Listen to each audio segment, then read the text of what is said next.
মেদিনীপুর থেকে যে গাছগুলো আমি এনেছিলাম, দেখো এইটার গাফটিংটা, এটা আইডিটার নাম হচ্ছে বলাকা।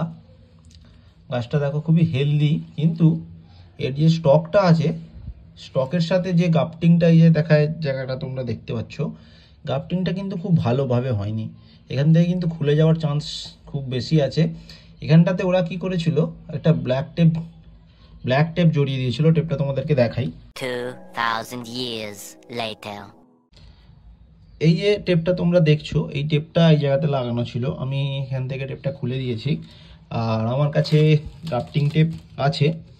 তো আমি গাফটিং টেপ কিছুটা নিয়ে এখানটাতে ভালো করে কিন্তু বেঁধে দেবো, নাহলে কিন্তু গাছটা এখান থেকে খুলে যাওয়ার সম্ভাবনাটা কিন্তু খুবই বেশি।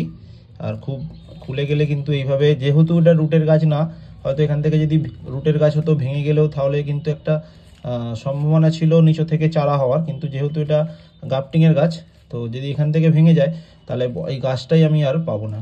তাই ভালো করে এখানটা আমি জড়িয়ে দেব এইভাবে, ঠিক যে এইভাবে গাফটিং টেপ বাঁধা হয়।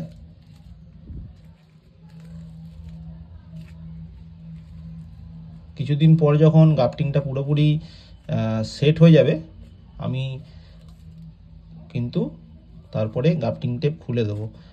আর একটা কথা, গাফটিংয়ের গাছ যারা নার্সারি থেকে কিনে নিয়ে আসো, যখন দেখবে গাফটিংটা জমে গেছে, তখন কিন্তু গাফটিংটা খুলে দেবে। না হলে কিন্তু গাছটা ওখান থেকে বাড়তে পারবে না, গ্রো করবে না। ওই জায়গাটা সরু হয়ে থাকবে, বাকি অংশটা মোটা হয়ে যাবে। তারপরে কিন্তু গাছের ক্ষতি হবে, ওখান থেকে কিন্তু গাছ ঝড়ঝাপটা হলে ভেঙে যেতে পারে। দেখো গাফটিং টেপটা আমি ওখানে ভালো করে বেঁধে দিয়েছি। আশা করছি আর কোনো সমস্যা হবে না। এবার একটা সাপোর্ট দিয়ে বেঁধে দেবো।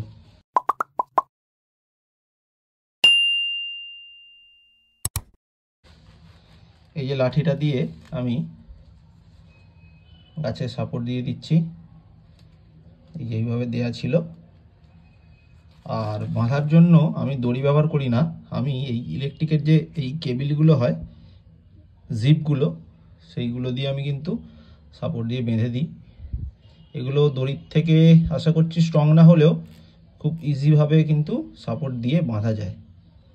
এখানটা একটা দিয়ে দিলাম, আর একটা স্টকে দিলাম, আর একটা সায়নে দিয়ে দিলাম। ব্যাস বাঁধা হয়ে গেল।